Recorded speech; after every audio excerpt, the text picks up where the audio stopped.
เสียงคลื่นมันสาดพายงัดเดี๋ยวเรือก็ล่มฝนละมาระน้ำท่าระงมฝนมาระน้ำท่าระงมเดี๋ยวเรือก็ล่มละพายงัดเป็นเพลงที่มีความไพเราะเพราะพริ้งนะครับไอ้สอนชัยหรือไอ้ยงนะครับฮ้องได้ดีนะเป็นชุดในเพลงเขาเรียกว่าอ้อนจันนะจันเอ๋ยจันเจ้าก่อนเคยขอข้าวขอแกงเนี่ยนะฮะน่าจะเป็นครูฉลองผู้สว่างนะครับเป็นผู้ประพันธ์นะครับแดงนิรนามฟังอยู่นะแดงนิรนามนะครับครูชุมพลฟังอยู่ไม่ครูธัญญาขอเพลงอันนี้ก็ขอเพลงค่อยว่าแม่นบอเนี่ยใจเดียวนะผมตั้งไว้แต่กี้แล้วนะครับค่อยว่าแม่นบอของแม่นันทิดาแม่ตู่นันทิดาของน้องเพลงเนี่ยน่าหันใจน้องเพลงเนาะโดนมือที่สามมาแย่งเอาไปอุ้ยน่าหันอกหันใจนะโอ้แต่ขอบคุณพี่แดงนะพี่แดงวิไลนวลศรีนะก็ฟังอยู่เช่นเดิมครับที่บ้านสันกลางปาตันเนาะนี่ก็เป็นพี่เป็นน้องกันนะครับถ้ามีเวลาก็จะไปแวะหาพี่วิไลเนาะนะครับไม่เคยลืมเลยเนาะนะครับเพราะเขาเป็นลูกบุญธรรมของเงินพ่อแสนตัวเองก่อนที่จะเข้าไปสืบสออารมณ์สื่อสมรับเพลงของปณิดาเนี่ยเดี๋ยวได้ฟังนะครับมีเนี่ยแดงจิตรกรนี่นะแดงจิตรกรสักวาลหน้าหนาวแล้วก็หัวใจคิดฮอดนี่เดี๋ยวได้ฟังนะครับเดี๋ยวก็ได้ฟังนะครับมาวันนี้นะครับเพราะว่าเป็นจะได้คนบางคนทำบาปนักแต่ยังได้ดีนี่บางหูจะได้กี่ต่อในวันนี้นะครับวันนี้ 14 นาฬิกาบ่าย 2 โมงนะครับอยู่กับผมพี่หนานอินสมนะครับในรายการวิเคราะห์ข่าวสารวิจารณ์ตำนานเพลงเก่านะครับเล่าสู่กันฟังนะครับเพราะว่าเป็นจะได้คนบางคนทำบาปนักป้าแอวน้ำมันดำก็ฟังอยู่นะเกี่ยชวีวันนามวงนะครับ จากบ้านต้นเปานะยังอยู่สถานีรถไฟนะครับปีนี้น้ำบ่ท่วมสบายอารมณ์นะครับต้องขอบคุณท่านที่ทั้งหลายที่ช่วยกันลอกน้ำปิงนะมีการจัดการอย่างดีนะครับโดยเฉพาะอบจ.เชียงใหม่นะนำโดยท่านนายกพิชัยเนี่ยนะจากพรรคเพื่อไทยนี่แหละนะโอ้ลองได้คนจากพรรคอื่นมาเป็นผมว่าเรียบร้อยนะเชียงใหม่น้ำท่วมหลายรอบแน่นอนนะครับอันเนี้ยคือคุณงามความดีคือมันเป็นปรมีที่ติดต่อมาจากท่านนายกทักษิณชินวัตรนี่แหละพี่น้องนะครับคุณแนวคิดต่างๆคนดีไฟดีกึศดีนะครับแล้วก็จะทำดีแต่คนที่มาหันแก่ตัวนะฮะก็จะทำเพื่อตัวเก่าอย่างเดียวครับยึดของดวงมาเป็นของตัวเก่านะครับเอางบประมาณไปปิด4,000 ล้านใช้เวลา5 นาที10 นาทีแต่น้ำท่วมครับกี่วันมาแล้วครับถามว่างบถึงพี่น้องนะครับแถบใหญ่ปากใต้ทั้งหลายเนี่ย10 จังหวัดเนี่ยกี่บาทนะครับอนุทินอนุมัติกี่บาทนะครับกระทรวงการคลังอนุมัติกี่บาทครับไอ้รัฐมนตรีว่าการกระทรวงการคลังนะครับไอ้เอกนิตินะฮะใครจะว่าจะคุณเนี่ยผมบอกว่าผมอ๋องไอ้นะครับแค่ไปอยู่ในรัฐบาลชุดนี้มันบ่ดีสักตัวนะครับบอกไว้เลยว่ามันมีคนใดดีสักตัวกันแล้วกันนะครับมันมีคนดีสักคนนะครับชั่วทั้งนั้นแหละมาอยู่รัฐบาลชุดเนี้ยเอาง่ายๆมันต้องอู้นักนะยังอนุมัติหรือยังครับอนุมัติไปกี่คนละครม.อนุมัติงบประมาณไปช่วยน้ำท่วมกี่บาทนะครับถามแล้วพี่น้องเขาบางคนยังไม่ได้กินข้าวก็มีครับตายไปแล้วก็มีนะตายเป็นปันชีวิตนะมันไม่ใช่ตาย33 ศพเหมือนกับที่ข่าวรายงานนะครับนี่คือสื่อยังสื่อสันดานนะครับสื่อสันดานโจรนะครับที่บรรายงานความจริงนะในพื้นที่พื้นหูก็ดีว่ามันตายเท่าใดนะเกินปันเพิ่นว่านะเพิ่นก็เลยว่าเป็นจะได้คนทำแบบนักแต่งยังได้ดีนะคำตอบจริงจากพระไตรปิฎกนี่นะตอนที่1เอาตอนที่1ก่อนนะครับเอาสัก2 ตอนก็ได้กันเนาะเพิ่นว่าเป็นจะได้คนบางคนแบบนักแต่ชีวิตดีเพิ่นว่าเนาะพี่วิไลอยากจะถูกหวยนะก็ถูกขนาดบางทีก็ถูกตลอดนะฮะแต่ผมนี่ตั้งแต่เอาแมวไอ้เหมียวไอ้ดำล้วนนี่นะมาเลี้ยงมัดตึ้งบัดหูหวยเลยงวดนี้ครับบอกว่าไอ้เหมียว หิงแตะมือก็ป้อบอกถ้าป้อจะซื้อ5 ใบแล้วหิงถูกรางวัลที่1ไปเลย30 ล้านไปเลย มันก็เอามือแตะเขานะแตะเล่นแตะเขากับหูปากแก้เนี่ยมันน่ะเพราะว่าหวย6 ใบนี่รัฐบาลถ้าซื้อตามไอ้ในนั้นถ้าจะได้8 ใบ 80แต่ถ้าซื้อตังนอกเนี่ยไปจุดเนี่ยบัตรต่ำกว่า650ขึ้นไปนะบางคนเอา700ก็มีนะปัดโดยเฉพาะเลขดังๆนี่นะ9889วะถ้าต้องเป็นเลขล็อกแล้วก็มาซื้อนะปัดเป็น700 800ก็มีนะก็เลยบอกกล้าซื้อแต่ละไอ้เมียก็แตะมือหลายรอบไปเฮาอู้อีนะมันแตะมือแล้วตักเฮาซื้อกำใบ2 ใบมันบ่ฮือเฮ้ยแสดงว่ามันจะต้องเฮาซื้อ5 ใบ แล้วก็เอาไป30 ล้านไปเลยนะพี่แดงเนาะ นั่นไม่คุยาเนาะเอาทีเดียวเลยถ้าถูกพุกฮื้ยนะแม่ครูยาเขาก็ต้องจ่ายสักบาทแล้วเด้อให้จ่ายคนเดียวหมดนะงานท่านอาจารย์มหาวิษณุนี่นะเปิ้นว่าเป็นจะได้บางคนทำบาปนักแต่ชีวิตดีเปิ้นว่าคุณรู้หรือไม่ว่าคำถามเรื่องความสมเหตุสมผลของชีวิตเป็นคำถามที่มนุษย์ทุกยุคเคยสงสัยมาตั้งแต่ก่อนจะรู้จักคำว่าศาสนาแห่งนะครับคือว่ามันหูแล้วก่อนที่จะหูจักคำว่าศาสนาเสียอีกนะครับความรู้สึกที่ว่าคู่ที่ทำผิดกลับได้ดีนะครับเขากระโดงมาเป็นของตัวเก่าแต่ได้เป็นนายกเนี่ยพี่น้อง นะคนที่ปราบปรามสแกมเมอร์ปราบปรามยาเสพติดเข้าคอกเนี่ยพี่น้องท่านก็ ผู้ทำดีกลับได้ทุกเข้าคอกเห็นนะครับอันนี้มันเป็นบัจจัยเรื่องใหม่เป็นว่านะและบัจจัยเรื่องที่เกิดขึ้นเฉพาะสังคมในวันนี้แต่เป็นปัญหาที่สืบต่อกันมานักกว่า 2,500 ปีจนกระทั่งพระพุทธเจ้าได้อธิบายหลักแห่งกรรมไว้กระจ่างที่สุดนี่ท่านผู้มีปัญญาทั้งหลาย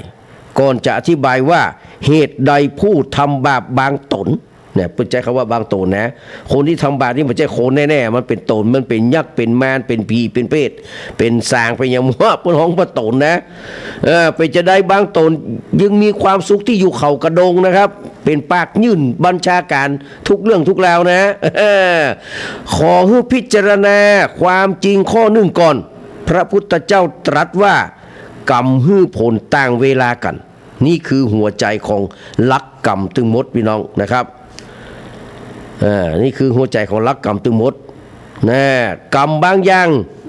ฮื้อผลทันทีกรรมบางอย่างฮื้อผลจ้ากรรมบางอย่างรอปัจจัยที่เหมาะสมนะพระธิดานะกรรมบางอย่างรอข้ามภพข้ามชาติกรรมบางอย่างฮื้อผลเฉพาะทางวัตถุนะกรรมบางอย่างฮื้อผลเฉพาะทางจิตกรรมบางอย่างฮื้อผลเฉพาะยามใกล้ตายตะอ่อน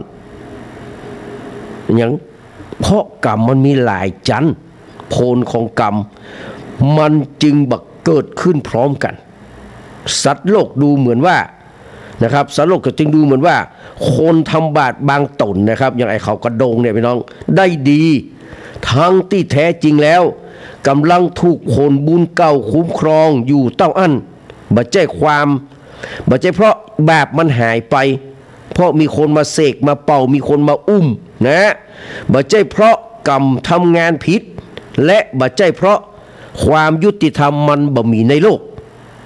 ท่านผู้มีปัญญาทั้งหลายลองถามในใจนะครับว่าสิ่งที่ดีกำลังมีวันนี้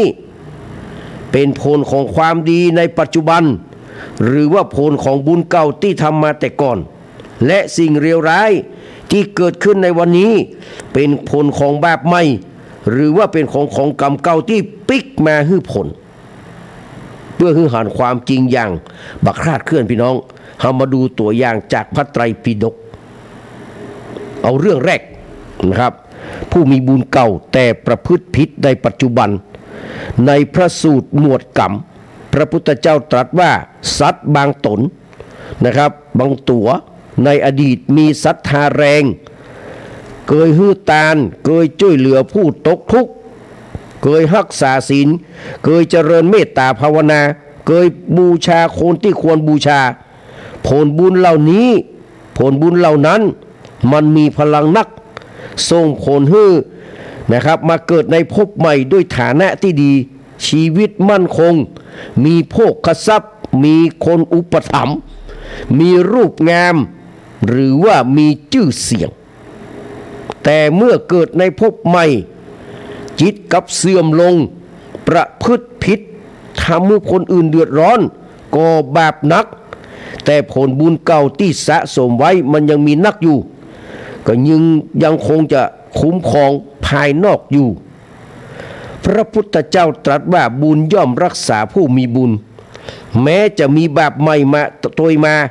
แต่บาปจะบ่ให้ผลจนกว่าบุญจะเสี่ยงจะหมดนี่แหละคือคำตอบแรกว่าสัตว์บางตนบางตัวนะครับทำชั่วแม้จะทำชั่วแต่ก็ยังมีความสุขเพราะบุญเก่ากำลังคุ้มครองมันอยู่นะครับเหมือนกับเนี่ยรัฐบาลชุดเนี่ยนะที่มีอนุทินเป็นหัวหน้านี่แหละพี่น้องที่มีคนเขากระดงเป็นผู้บัญชาการนี่นะครับเขาก็รู้ว่าเป็นชั่วขนาดไหนเนี่ยแต่ว่ามันยังได้ดีอยู่นะครับเพราะว่ามีบุญเก่าเอามาเรื่องที่สองนะครับเรื่องที่สองนะเอาสัก2 เรื่องก่อนนะครับผลละทานคือผลเฉพาะด้านวัตถุบักเกี่ยวกับจิตใจนี่ในพระไตรปิฎกหมวดว่าด้วยทานพระพุทธเจ้าตรัสว่าทานมีผลให้เกิดโภคทรัพย์ผู้ที่เคยทำทานคือทานนะครับโดยจิตบริสุทธิ์นะครับโดยจิตบริสุทธิ์ย่อมเกิดมาในภพใหม่พร้อมความมั่งคั่งแม้ในภพปัจจุบันจะใจร้ายขาดศีลหรือประพฤติผิดนักแต่โภคทรัพย์ยังคุ้มอยู่เพราะเป็นผลของทานเก่าไม่ใช่ผลของความประพฤติในปัจจุบัน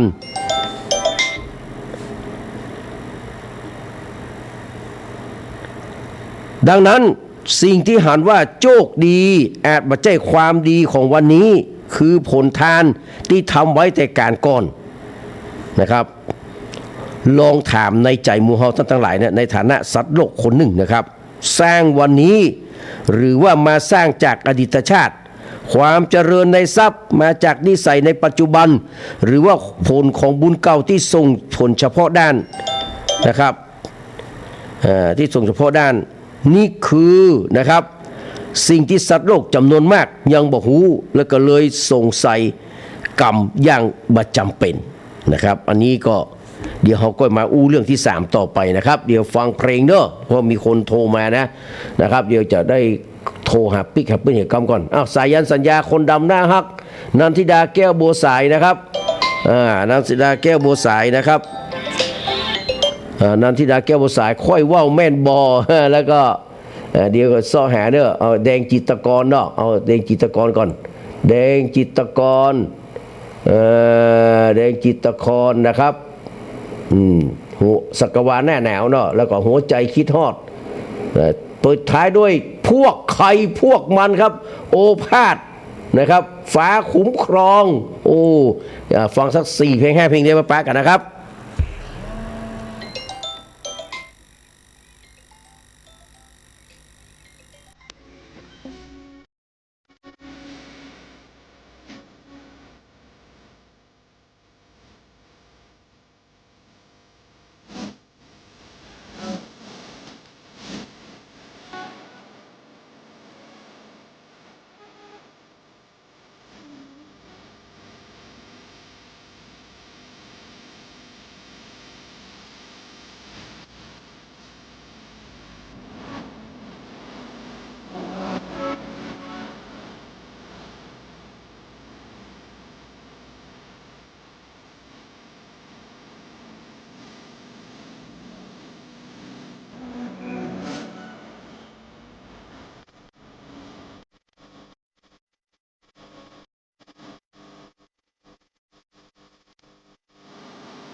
เพลงนี้ถูกใจปะตุกเนอะปะตุกธนวัน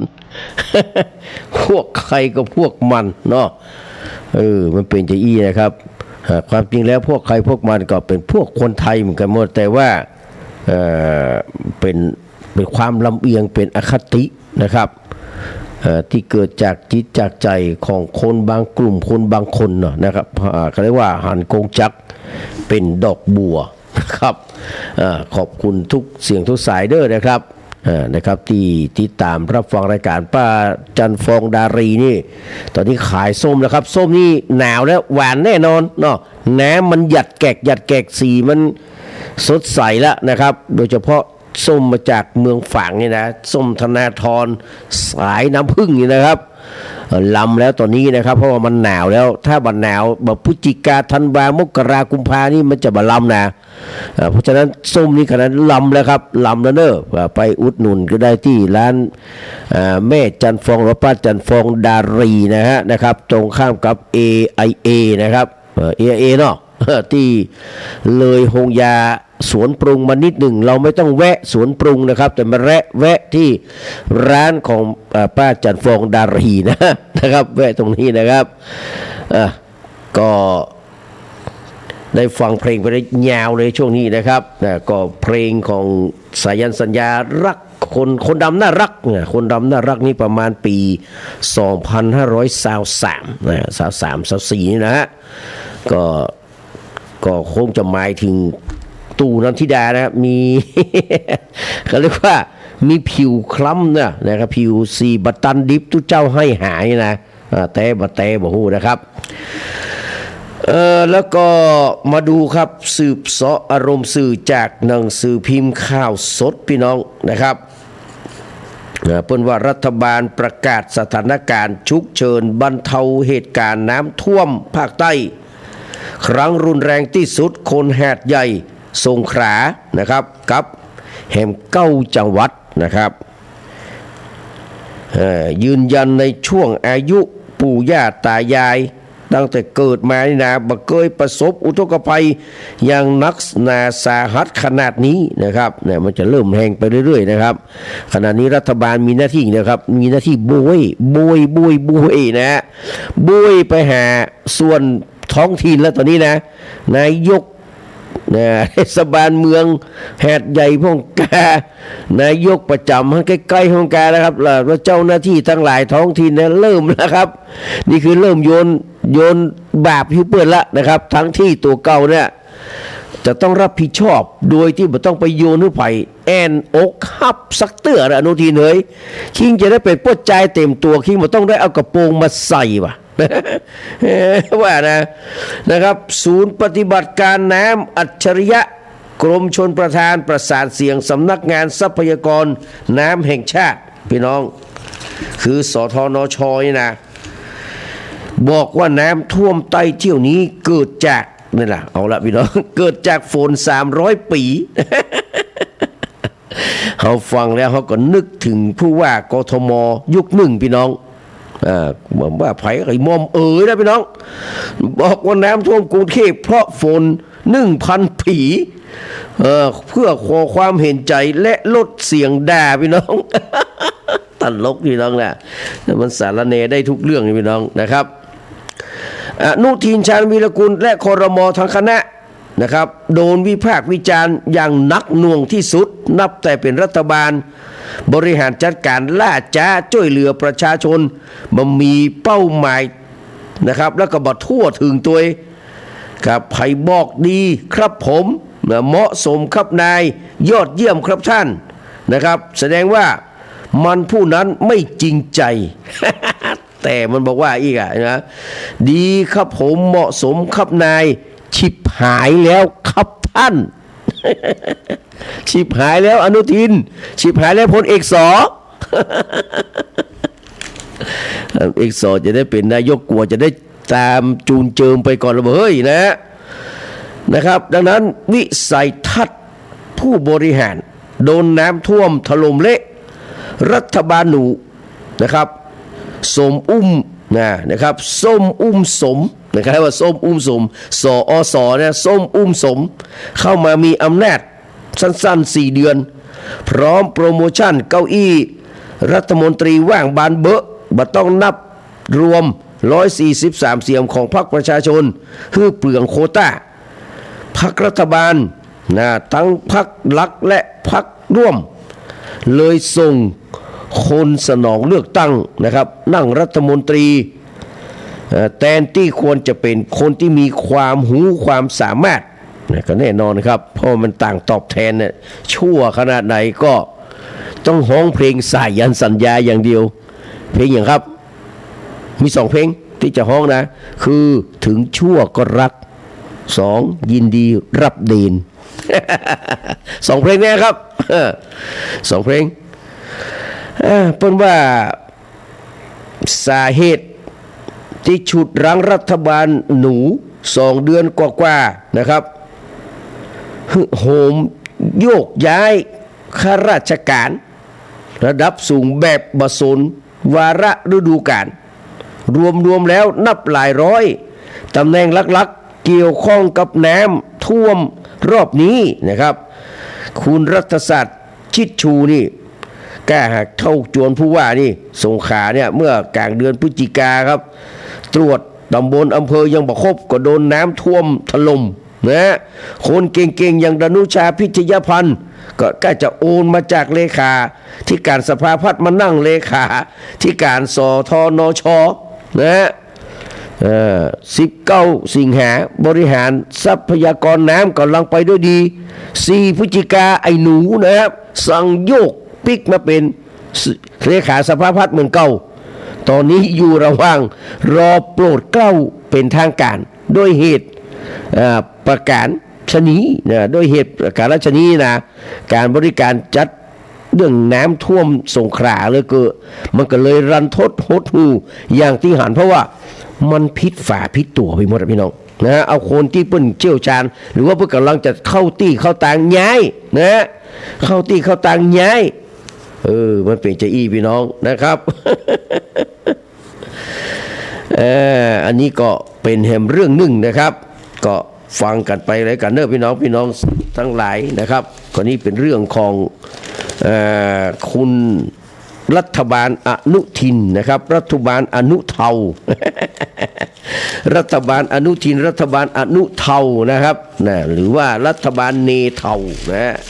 ครับเพราะว่ามีแต่เรื่องบัดดีบัดดักทั้งนั้นพี่น้องนะ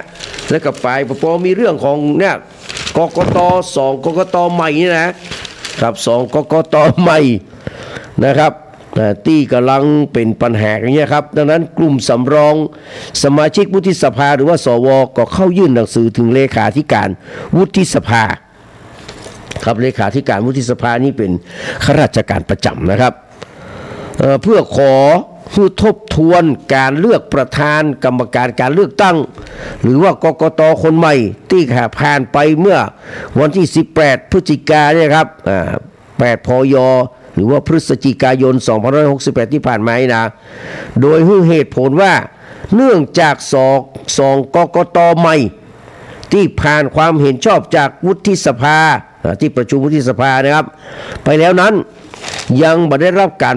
โปรดเกล้าแต่งตั้งจึงหวั่นเกรงว่านะครับการเลือกประธานกกตคนใหม่อาจบ่ชอบธรรมแยกนะครับ ถ้ามันบอกว่าชอบธรรมนะครับคือมันไม่ได้เอากฎหมายไม่ได้เอาหลักอย่างจริยธรรมมาตั้งซะอย่างครับคือเอาหลักกูมาตั้งอย่างเดียว แถมทั้งยังสุ่มเสี่ยงที่จะขัดต่อพระราชบัญญัติประกอบรัฐธรรมนูญว่าด้วยคณะกรรมการการเลือกตั้งพ.ศ. 2560เนื่องจากประธานกกตคนเก่ายังอยู่ในฐานะรักษาการความเป็นประธานกกตยังคงอยู่ครบถ้วนทุกประการหมายถึงอิทธิพลเนี่ยเนาะนะครับกลุ่มผู้ยื่นหนังสือจึงหันว่าเลขาธิการวุฒิสภาควรตรวจสอบและทบทวนเรื่องนี้นะครับนอกจากนี้กลุ่มผู้ร้องยังตั้งคำถามว่าเป็นจะได้สำนักงานกกตจึงเร่งรัดจัดการประชุมเพื่อเลือกประธานกกตทั้งที่ว่าที่กกต2 คนยังไม่ผ่านขั้นตอนการโปรดเกล้าแต่งตั้งอย่างเป็นทางการทำให้กลุ่มผู้ร้อง เกิดข้อสงสัยตัวมาโดยเฉพาะความเชื่อมโยงที่เกี่ยวข้องกับคดีเลือกหัวสวเลือกตั้งหัวสวนี่นะเมื่อปี67ที่ขณะนี้อยู่ในชั้นอนุกรรมการวินิจฉัยเพื่อนำเข้าสู่การพิจารณาของกกต.ชุดใหญ่ทั้ง7 คนหรือไม่โดยวันเกรงว่าจะกระทบต่อการพิจารณาสำนวนคดีเลือกหัวเลือกสวซึ่งเป็นคดีทางการเมืองที่สำคัญอย่างยิ่งแถมทั้งการสืบสวนและไต่สวนที่ผ่านมามีพยานหลักฐานมากมายจนนำไปสู่การแจ้งข้อกล่าวหาผู้เกี่ยวข้องนับถึง229 คนในจำนวนผู้ถูกกล่าวหานี้มี136 คนได้รับเลือกเป็นสวเอามันยำมันพี่น้องคนดียุคนี้นะ สำหรับกกต.ชุดปัจจุบันถึง7 คนประกอบไปด้วยกกต.ที่ยังบ่พ้นจากตำแหน่ง5 คนและว่าที่กกต2 คนที่เพิ่งผ่านการลงมติหันชอบจากที่ประชุมวุฒิสภาเมื่อวันที่18นะครับพฤศจิกายนนะครับ2018มีการประชุมเพื่อเลือกกันเองว่าจะให้กกต.คนใดเป็นประธานกกต.คนใหม่สืบแทนคนเก่าที่พ้นอำนาจพ้นจากตำแหน่งนะครับเมื่อครบวาระละนะครับ70 ปีเนาะ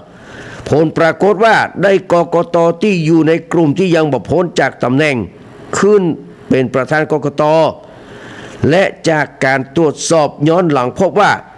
ทั้งประธานกกต.คนใหม่และว่าที่กกต. 2 คนเป็นบุคคลที่ผ่านความเห็นชอบนะครับจากที่ประชุมวุฒิสภาซึ่งเป็นสมาชิกที่เห็นชอบนั้นถูกกล่าวหาว่าเป็นผู้มีส่วนเกี่ยวข้องกับการคดีหัวสวโดยข้อกังขาเหล่านี้จึงจำเป็นอย่างยิ่งที่เลขาธิการวุฒิสภาจะต้องทบทวนและตรวจสอบให้ละเอียดก่อนจะนำเรื่องขึ้นทูลเกล้าเพื่อให้เกิดความชัดเจนพี่น้องนะครับดังนั้นก็ว่ากันต่อไปแต่ถ้าเพื่อจะเอานี่มันก็มีปัญหาครับเพราะว่าเปิ้นเส้นใหญ่ว่าอย่างไรครับจากขาวเป็นดำจากดำเป็นขาวจากพิษเป็นทุกข์จากทุกข์เป็นพิษยัดได้หมดครับยัดได้หมดเลยนะครับเพราะฉะนั้นนี่ถ้าจำใจได้ก็ปล่อยไปเถอะนะครับบ้านเมืองจะเป็นได้ก็เลี้ยวแต่เพื่อนนะแต่แล้วก็สุดท้ายนะครับอยู่ที่ปากกาของพ่อแม่พี่น้องนะครับที่จะไปจัดการเมื่อมีการเลือกตั้งนะต่อฮื้อไผจะมาคมมาคู่เอาตังฮื้อก็เอานะฮะเอาตังฮื้อก็เอาแต่ว่านะครับเฮาก็เอาไปแก่พักที่เพิ่นมีนะครับนโยบายดีๆมีคุณธรรมและทำเพื่อพี่น้องประชาชนบ่ใช่ทำพ่อจะมาล้มล้างคดีตัวเก่าเหมือนกับพรรคการเมืองบางพรรคเหมือนกับคนบางคนยะอยู่ในขณะนี้พี่น้องนะครับมาฟังธานินทร์อินทรเทพนะครับอันนี้ความจริงแล้วต้นฉบับมันน่าจะเป็นฉลำเทพพชัยนะผิดทางรักนะครับแล้วก็คนรักหายได้ฟังเหมือนแล้วเนาะคนรักหายและกำแพงประเพณีนะครับติดตามกันต่อไปท้ายๆจะได้ฟังไพวันลูกเพชรนะครับที่เสาะหาเพลงสนุกนะแต่เรามาเปลี่ยนบรรยากาศมาฟังเพลงจ้ากันสักหน่อยนะจากพี่เล็กครับธานินทร์ประเทศอายุ82 ปีนะ อายุ82 ปีพี่เล็กยังไม่ได้เป็นศิลปินแห่งชาติเนาะก็คงจะใกล้ตายมันจะได้เป็นนะครับ ธานินทร์อินทรเทพคนรักหายอันนี้อนันพุทธมาศนะครับบางนัดนะครับแล้วก็กำแพงประเพณีนะครับติดตามรับฟังได้ณบัดนี้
ค